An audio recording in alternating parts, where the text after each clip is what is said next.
Hi guys, welcome to this channel. My name is Pooja. कैसे हैं आप सभी लोग? आई होप आप सभी लोग बहुत अच्छे हैं और अपनी स्टडी भी कंटिन्यू बहुत अच्छे से कर रहे होंगे।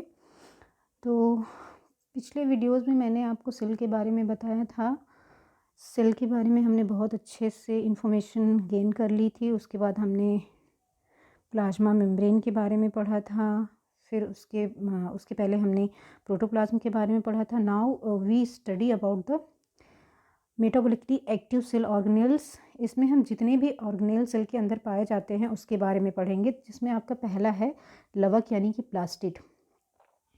अब ये समझने की कोशिश करते हैं लवक होता क्या है। इससे जुड़े जितने भी साइंटिस्ट हैं उनके नाम के बारे में जानना बहुत ज़रूरी है, क्योंकि एग्ज़ाम में क्वेश्चन पूछते हैं इससे। और ये पाए कहाँ जाते हैं, ए टू जेड सारी नॉलेज हम इंफॉर्मेशन इसके बारे में गेन करेंगे। तो सबसे पहले मैं आपको बताती हूँ कि जो लवक होता है उसकी खोज किसने करी थी। उसकी खोज की थी हैकेल ने। हैकेल ने 1865 में प्लास्टिड यानी लवक की खोज की थी। प्लास्टिड शब्द का सर्वप्रथम प्रयोग किसने किया था? ये सिम्पर ने किया था। AFWS सिम्पर ने इसकी सर्वप्रथम खोज करी थी। तो दो पॉइंट मैंने आपको बताया। पहला पॉइंट ये था कि लवक की खोज किसने की थी और लवक शब्द किसने दिया था। ये दोनों ही अलग अलग वैज्ञानिक थे। तो पहले आपके थे हैकेल ने, जिन्होंने ये खोज करा कि लवक पाया जाता है। ठीक, उसके बाद इसको प्लास्टिड शब्द यानी कि लवक शब्द जो नाम दिया गया वो दिया गया शिम्पर के द्वारा 1885 में। खोज कब हुई? 1865 में। और नाम कब दिया गया? 1885 में। ओके, ये जीव द्रव्य के बने चपटे व गोल आकार के होते हैं। दैट मीन्स कि इसमें भी जीव द्रव्य पाया जाता है और ये चपटे होते हैं, गोल होते हैं, जो प्रायः कहाँ पाए जाते हैं? पौधों में। किसमें? पौधों में पाए जाते हैं। यद्यपि जीवाणु, कवक और नीली हरी शैवाल में ये अनुपस्थित होते हैं। अब कहाँ पाए जाते हैं ये जानना जितना ज़रूरी होता है उतना ही ज़्यादा ज़रूरी होता है ये जानना कि ये किस में नहीं पाए जाते हैं। तो जितने भी एनिमल होते हैं, बैक्टीरिया होते हैं, फंजाई होते हैं यानी कि कवक, और ब्लू ग्रीन एल्गी में ये अनुपस्थित होते हैं। इस पर भी क्वेश्चन पुटअप होते हैं। ठीक, तो ये 3 पॉइंट हो गए। पहला पॉइंट सबसे इम्पोर्टेंट कि इसकी खोज किसने की थी। दूसरा पॉइंट, इससे प्लास्टिड शब्द नाम किसने दिया था। तीसरा पॉइंट, ये किस जीव में पाए जाते हैं और किस जीव में नहीं पाए जाते हैं।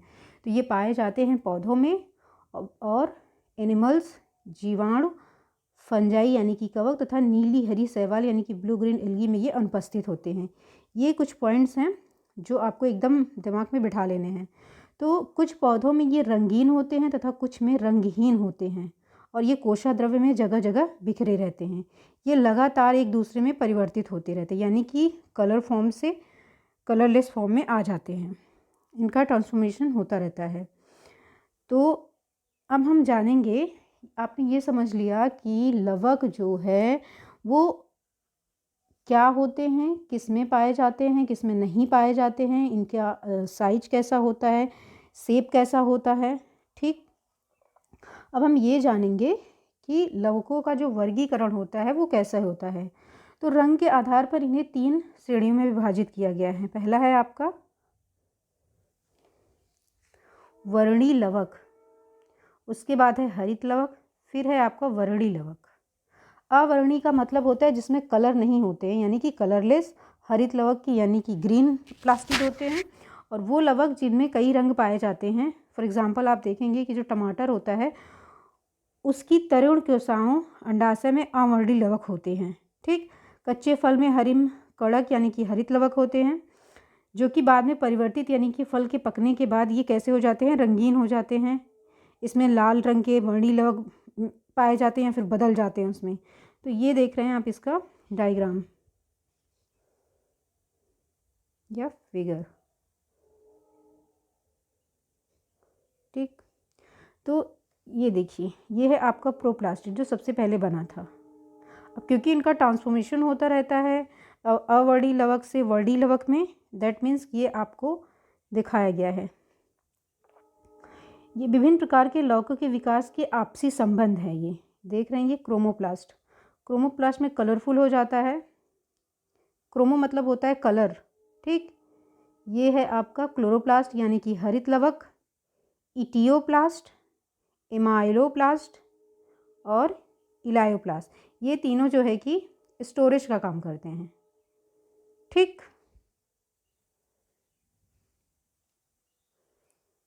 अब बात करते हैं अवर्णी अथवा रंगहीन लवक की, यानी कि जो ल्यूकोप्लास्ट होते हैं, अवर्णी लवक होते हैं, उनको अवर्णी लवक क्यों कहते हैं।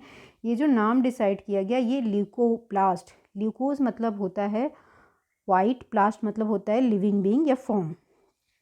ठीक, तो पौधों के वे भाग जो सूर्य से वंचित रहते हैं, यानी कि सूर्य की किरणों से, सूर्य के प्रकाश से जो वंचित रहते हैं, जैसे आपका तना हो गया, जड़ हो गया, इन सब में अवर्णी लवक पाए जाते हैं, यानी कि ऐसे लवक होते हैं जिनमें कोई कलर नहीं होता है। तो इन्हीं लवकों को हम क्या कहते हैं, अवर्णी लवक कहते हैं। इनमें क्या, मैंने आपको ऊपर बताया 3 थे जिनमें स्टोरेज का काम होता था, वही वो लवक होते हैं। तो इनमें मंड का, तेल का और प्रोटीन कणों का संग्रह होता है। ये हो गया ना स्टोरेज फॉर्म। तो इसमें क्या पाया जा रहा है, आपका मंड पाया जाता है, कुछ में ऑयल्स पाए जाते हैं, कुछ में प्रोटीन पाए जाते हैं। तो इनका जो आकार होता है वो कैसा होता है, एक छड़ के समान या गोल होता है। कैसा होता है, छड़ के समान या गोल। छड़ आप जानते हैं कि लंबा होता है, पतला होता है, और ये कभी कभी गोल भी हो जाता है। तो ये कहाँ पाए जाते हैं, ये भ्रूण कोशिकाओं में पाए जाते हैं, लिंग कोशिकाओं में पाए जाते हैं, विभिजोतिकी कोशिकाओं में पाए जाते हैं, यानी कि, और किस में पाए जाते हैं, मृदुतक कोशिका यानी कि पैरेन्काइमा में पाए जाते हैं। छोटे अवर्णी लवक सूर्य के प्रकाश में हरित लवक में भी परिवर्तित हो सकते हैं, हो जाते हैं। ठीक, तो ये रही अवर्णी तथा रंगहीन लवक के बारे में। ये कैसे होते हैं, इनमें कोई कलर नहीं होता है, बट ये जैसे ही सूर्य के प्रकाश में आते हैं ये हरित लवक में परिवर्तित हो जाते हैं। और ये पाए कहाँ जाते हैं, ये जानना सबसे ज़्यादा जरूरी है। ये पाए जाते हैं एम्ब्रियोनिक सेल्स में, सेक्स सेल्स में और मेरिस्टेमेटिक सेल्स। मेरिस्टेमेटिक सेल्स क्या होता है, मेरिस्टेमेटिक सेल वो होता है जिसमें लगातार विभाजन होता रहता है। और मेरिस्टेमेटिक सेल्स किस में पाए जाते हैं, प्लांट में पाए जाते हैं। आप जानते हैं कि लाइफ लॉन्ग प्लांट में ग्रोथ होती रहती है, वो किस कारण होती है, वो होती है इन्हीं मेरिस्टेमेटिक सेल के द्वारा। ठीक, अब ये किस में पाए जा रहे हैं, पैरेन्काइमा में पाए जाते हैं, एम्ब्रियोनिक सेल्स में, सेक्स सेल्स में, मेरिस्टेमेटिक सेल्स में और पैरेन्काइमा में। पैरेन्काइमा क्या होता है, पैरेन्काइमा भी एक टिश्यू होता है, उसमें भी क्लोरोप्लास्ट पाए जाते हैं। ठीक, क्लोरोप्लास्ट पाए जाते हैं, लाइक लीफ हो गया, तना हो गया, और जो जड़ें होती हैं उसमें भी। तो जब तक ये सूर्य के प्रकाश में नहीं होते हैं, इनमें क्लोरोप्लास्ट नहीं पाया जाता है। ये किस फॉर्म में होते हैं, ये ल्यूकोप्लास्ट में होते हैं, यानी कि स्टोरेज का काम करते हैं। जैसे ये सूर्य के प्रकाश में आते हैं, ये तुरंत किस में बदल जाते हैं, हरित लवक यानी कि क्लोरोप्लास्ट में। ये देखिए, सिकल सीरियल की जड़ की कोशिकाओं में अवर्णी लवक, ये क्या है, अवर्णी लवक है। सिकल सीरियल की जड़ की कोशिकाओं में अवर्णी लवक। पॉलीएंथीज दुब्रोसा की बाह्य त्वचा की एक कोशिका में तेल की बूंदों सहित इलायोप्लास्ट, यानी कि जो इलायोप्लास्ट होता है वो ऑयल का संग्रह करता है। ठीक, ये आपने देख लिया, ये इलायोप्लास्ट कुछ ऐसा होता है। ओके, ल्यूकोप्लास्ट देख रहे हैं आप, अवर्णी लवक कैसे होते हैं।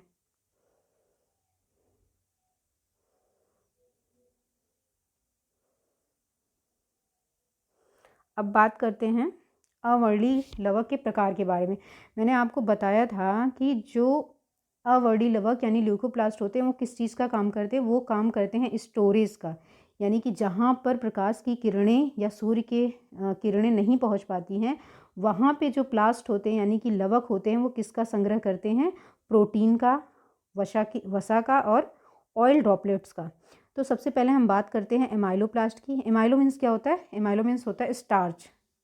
ठीक, और इलायो मीन्स क्या होता है, तेल की बूंदें।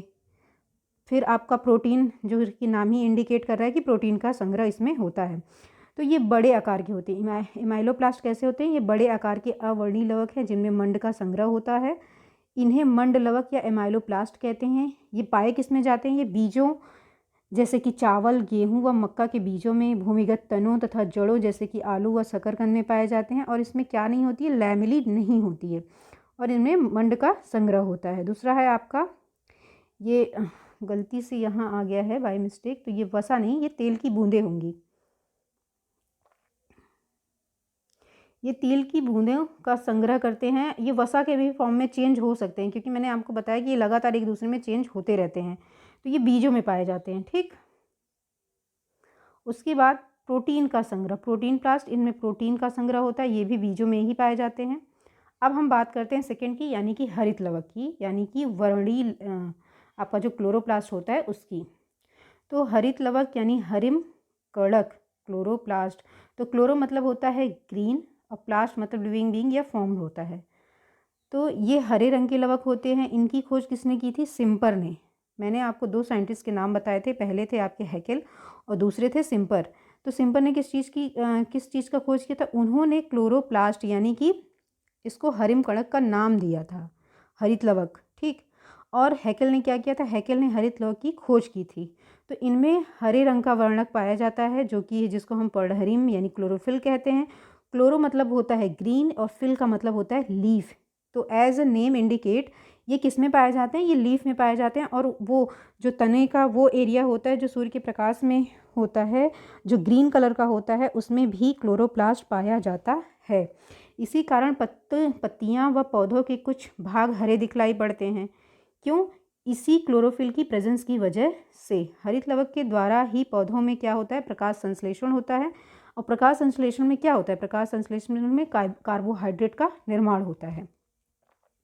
अब कार्बोहाइड्रेट क्या होते हैं? कार्बोहाइड्रेट स्टोरेज फॉर्म होते हैं फूड के, जो हमको क्या देते हैं? एनर्जी देते हैं, प्लांट को एनर्जी देते हैं। तो उच्च जाति के जितने भी पौधे होते हैं, विशेषकर उनकी पत्तियों में पर्णमध्योतक यानी कि मेसोफिल सेलों में तथा तनों में हरिम ऊतक कोशिकाओं में हरित लवक पाए जाते हैं।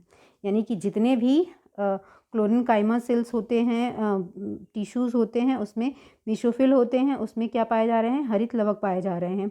बहुत से शैवालों में कोशिकाओं में हरित लवक होता है। शैवाल, आपने क्लोरोफाइसी क्लास के बारे में सुना होगा, जिसमें कि हरित लवक पाए जाते हैं। परंतु ये अधिक विकसित पौधों की कोसा में 20 से 50 तक हरित लवक होते हैं। कितने नंबर में होते हैं? जो अधिक विकसित पौधे होते हैं उनकी एक कोसा में, कितने में? एक कोसा में 20 से 50 तक हरित लवक पाए जाते हैं। विभिन्न वर्ग के पौधों में इनकी रचना व आकार भिन्न होते हैं। कुछ शैवालों की कोसाओं में मेखलाकार यानी कि गिर्डिल शेप्ड, कुछ इस तरह का गिर्डल शेप्ड होता है। टिकियाकार यानी कि कुछ ऐसा, यानी कि डिस्क और टैबलेट शेप। प्यालेनुमा, कप लाइक। ठीक, कप लाइक होते हैं। भित्ति यानी कि पेरिएटल होते हैं। पट्टीदार, रिबन लाइक होते हैं। ठीक, और इनका जो शेप होता है वो तारे के समान भी होता है, इसे ताराकार भी कहते हैं। रेटिकुलेट यानी कि जलिकामय भी होते हैं। आदि बहुत सी एक आकृति के हरित लवक पाए जाते हैं। परंतु उच्च पौधों जैसे कि मॉस में, फर्न में, बीजयुक्त पौधों में हरित लवक लगभग कैसे होते हैं? समान और चपटे, गोल, अंडाकार या दीर्घवृत्ताकार होते हैं। ऊपर जितनी मैंने बातें की थी, जितने भी शेप के, वो किस में पाए जा रहे थे? ज़्यादातर शैवाल में पाए जा रहे थे, यानी कि एल्गी में पाए जा रहे थे। जो उच्च वर्ग के पौधे होते हैं, जैसे आपका जिम्नोस्पर्म हो गया, एंजियोस्पर्म हो गया, इन सब में कैसे पाए जा रहे हैं? समान, चपटे, गोल व अंडाकार यानी कि इलेप्टिकल शेप में, दीर्घवृत्ताकार के इनकी जो है कि आकार इनका होता है। अब इनकी आकृति कैसी होती है, यानी कि ये कितने बड़े होते हैं शेप में? तो ये 5 से 20 माइक्रोन मीटर तक होते हैं। कैसे? लंबे होते हैं। और 2 से 4 माइक्रोन तक मीटर तक ये चौड़े होते हैं। ये पॉइंट इम्पोर्टेंट है।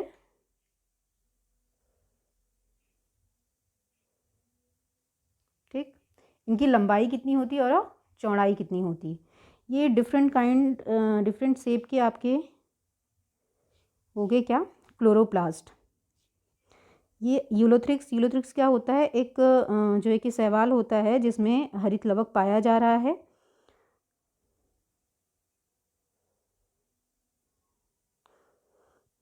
ये डिफरेंट टाइप के आपके हो गए शैवाल, जो कि आपका यूलोथ्रिक्स में है।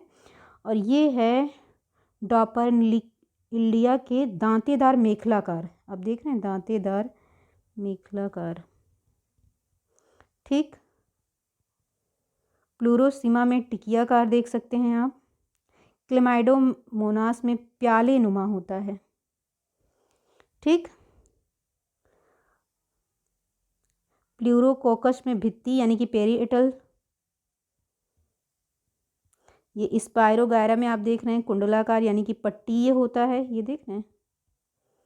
Pyrenoids, chloroplast. ठीक, ये आपने देखा इसमें। और स्पायरोगायरा में आप कुंडलाकार पट्टीय देख रहे हैं। जिम्निया में ताराकार देख रहे हैं। ऊडोगोनियम में कैसा पाया जाता है? रेटिकुलेट यानी कि जलिका, ये आपका। ठीक, तो डिफरेंट शेप में पाए जाते हैं हरित लवक कुछ शैवालों में, और जो उच्च वर्ग के पौधे होते हैं उसमें कैसे गोल होते हैं, समान गोल चपटाकार, इलेप्टिकल शेप में यानी दीर्घवृत्ताकार में होते हैं। अब हम बात करते हैं, हमने बात कर ली क्लोरोप्लास्ट की खोज के बारे में, शेप साइज के बारे में। ठीक, अब हम बात करते हैं कि उसका जो स्ट्रक्चर होता है क्लोरोप्लास्ट का वो किस तरीके का होता है। तो जब इलेक्ट्रॉन सूक्ष्मदर्शी के द्वारा इनकी विस्तृत संरचना के बारे में जानकारी संभव हो सकी, तब हमें पता चला कि हाँ, क्लोरोप्लास्ट के ऐसा होता है। तो हरित लवक के चारों ओर कैसी झिल्ली होती है? 2 झिल्ली होती है, यानी कि डबल मेम्ब्रेनस सेल ऑर्गेनेल हम इसको कह सकते हैं। देखिए, कुछ ऑर्गेनेल्स होते हैं जो डबल मेम्ब्रेन के होते हैं और कुछ ऑर्गेनेल ऐसे होते हैं जो सिंगल मेम्ब्रेन के होते हैं, जिसमें आपके एग्ज़ाम में पूछा जाता है कि जो डबल मेम्ब्रेनस सेल ऑर्गेनेल होते हैं वो कौन कौन से हैं। तो जिसमें आपका पहला है हरित लवक। तो हरित लवक में 2 इकाई झिल्लियाँ यानी कि यूनिट मेम्ब्रेन पाई जा रही हैं, जो किसकी बनी होती है? लाइपोप्रोटीन की। ये ध्यान रखना बहुत ही ज़रूरी है कि जो लाइपोप्रोटीन की है वो लेयर पाई जा रही है, यानी कि मेम्ब्रेन पाई जा रही। अब ये मोटी कितनी होती है? 50 एंगस्ट्रॉन मोटी होती है। झिल्ली के अंदर प्रोटीन का बना एक तरल पारदर्शी पदार्थ होता है, जिसको हम क्या कहते हैं? स्ट्रोमा कहते हैं। स्ट्रोमा एक ग्रीक वर्ड से लिया गया है, स्ट्रोमा, जिसका मतलब होता है स्प्रेड आउट। ठीक, तो जो क्लोरोप्लास्ट होता है उसके चारों तरफ जो झिल्लियाँ पाई जा रही हैं वो किसकी बनी होती हैं? लाइपोप्रोटीन की, और ये डबल मेम्ब्रेनस होती है। प्रत्येक झिल्ली का जो है कि मोटाई क्या होती है? 50 एंगस्ट्रॉन होती है। 50 यानी कि 100 एंगस्ट्रॉन की हो जाती हैं दोनों मिलाकर। तो प्रत्येक झिल्ली कितने होती है? 50 एंगस्ट्रॉन की। यह एक तरल पारदर्शी पदार्थ से भरा होता है, जो कि एक प्रोटीन होती है। उसको हम ग्राउंड सब्सटेंस कहते हैं, जिसको हम क्या कहते हैं? साइंटिफिकली स्ट्रोमा कहते हैं। ठीक, ये हम देखेंगे चित्र में भी।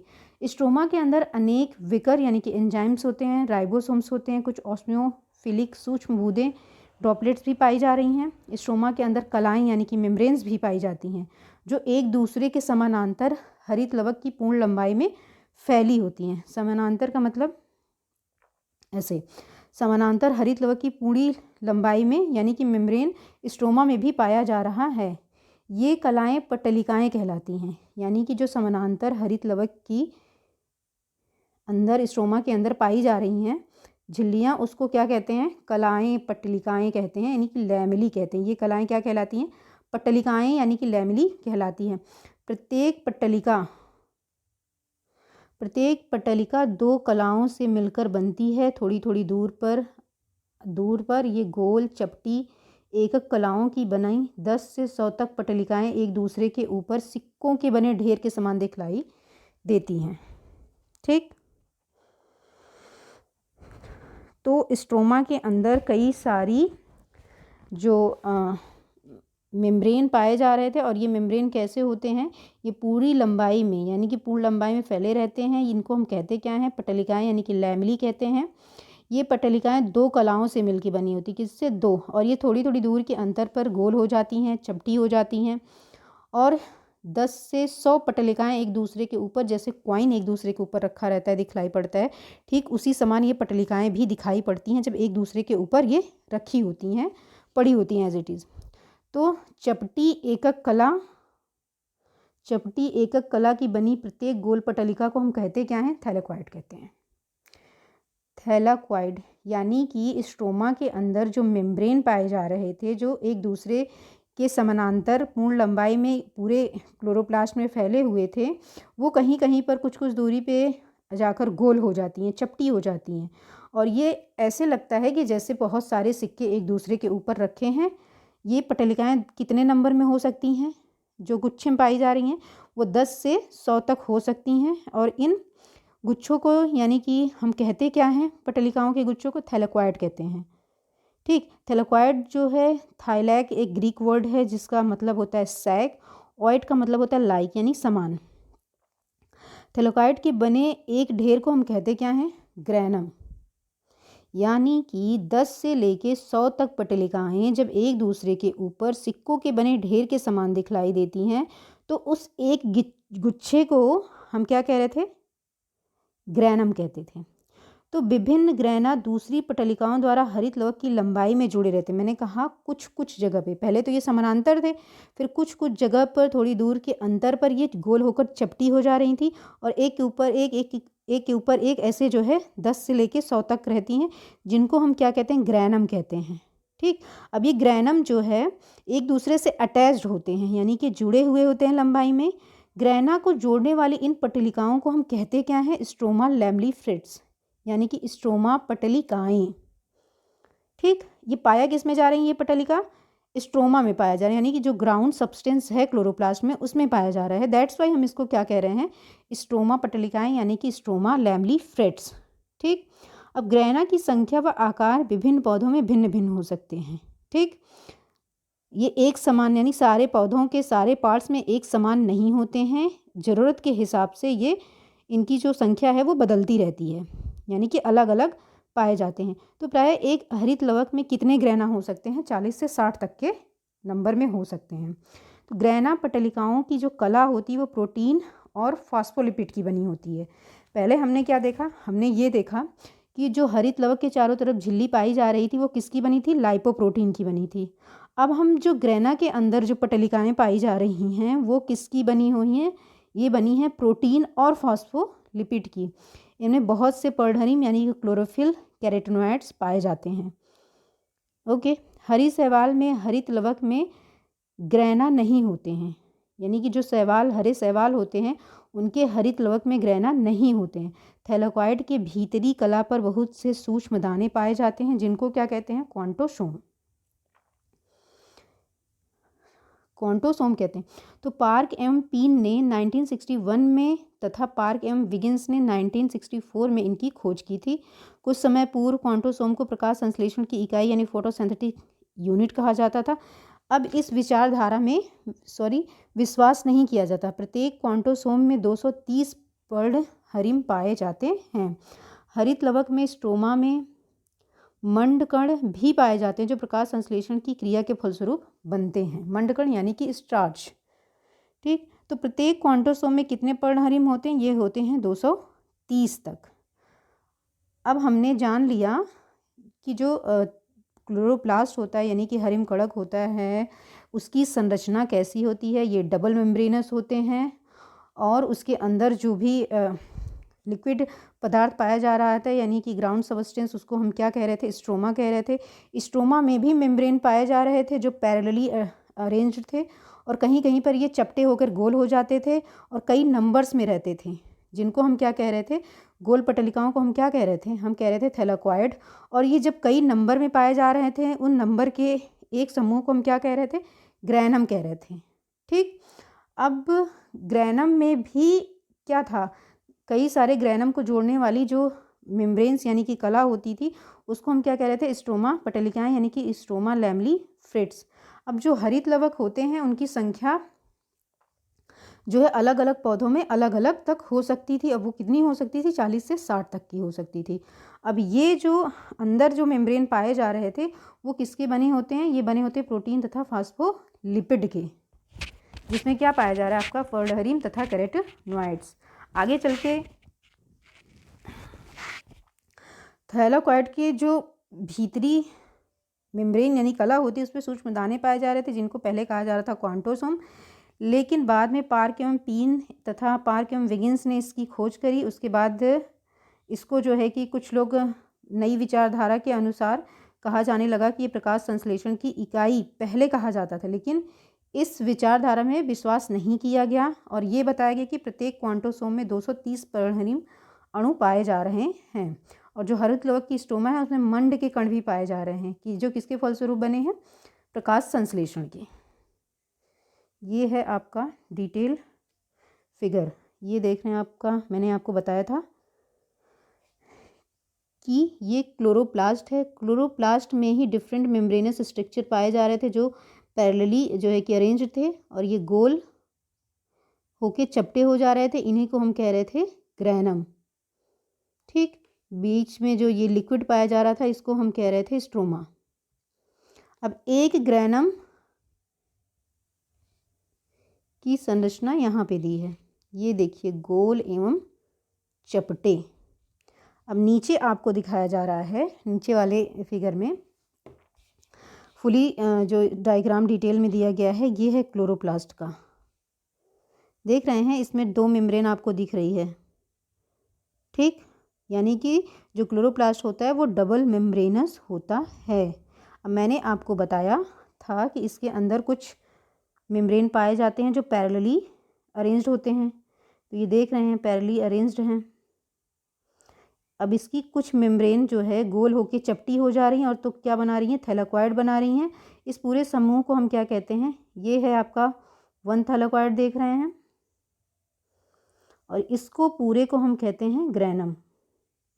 ठीक, अब क्लोरोप्लास्ट में जो है मैंने बताया है कि इसमें राइबोसोम्स भी पाए जा रहे हैं। जो राइबोसोम का प्रकार होता है वो किस प्रकार का होता है, 70S प्रकार का।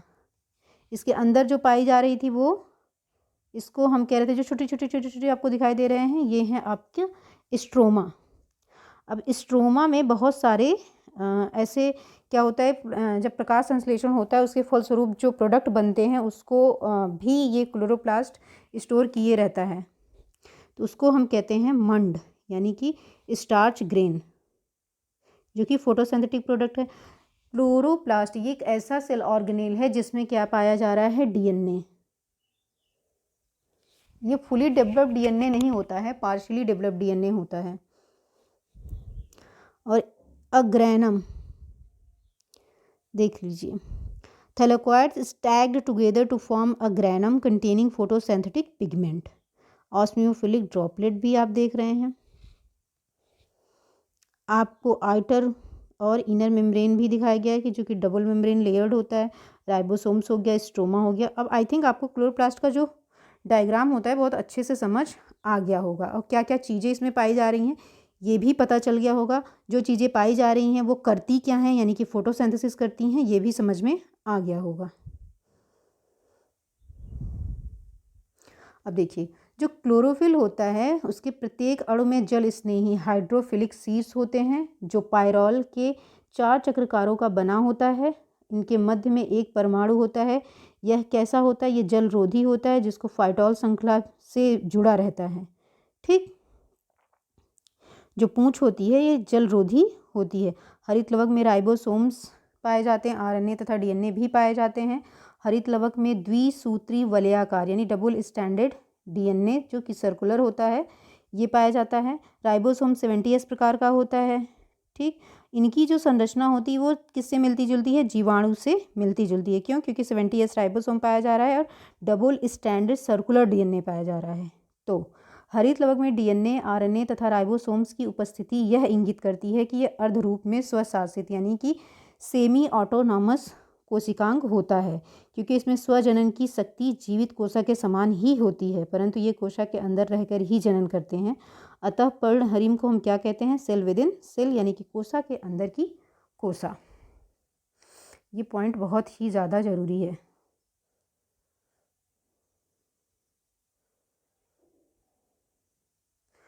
पूरे सेल में 2 ऐसे सेल ऑर्गेनेल होते हैं। पहला आपका क्लोरोप्लास्ट होता है, दूसरा माइटोकॉन्ड्रिया होता है जिसमें सेमी ऑटोनॉमस प्रॉपर्टीज़ पाई जाती है। ठीक, पहला है आपका क्लोरोप्लास्ट, दूसरा है माइटोकॉन्ड्रिया। तो आज के लिए बस इतना ही। नेक्स्ट वीडियो में हम क्लोरोप्लास्ट के बारे में और अच्छे से जानेंगे, समझेंगे। तब तक के लिए आप इतना जानिए और इतना रिवीजन करते रहिए, और जहाँ कुछ ना समझ आया हो आप कमेंट कर सकते हैं और पूछ सकते हैं। तब तक के लिए अपना ध्यान रखिए, अपनी पढ़ाई को कंटिन्यू करिए। Take care and bye bye. और हाँ, इस वीडियो को लाइक, शेयर और इस चैनल को सब्सक्राइब ज़रूर करिए। शेयर इसलिए करिए ताकि दूसरों के पास भी ये इन्फॉर्मेशन पहुंचती रहे। Thank you.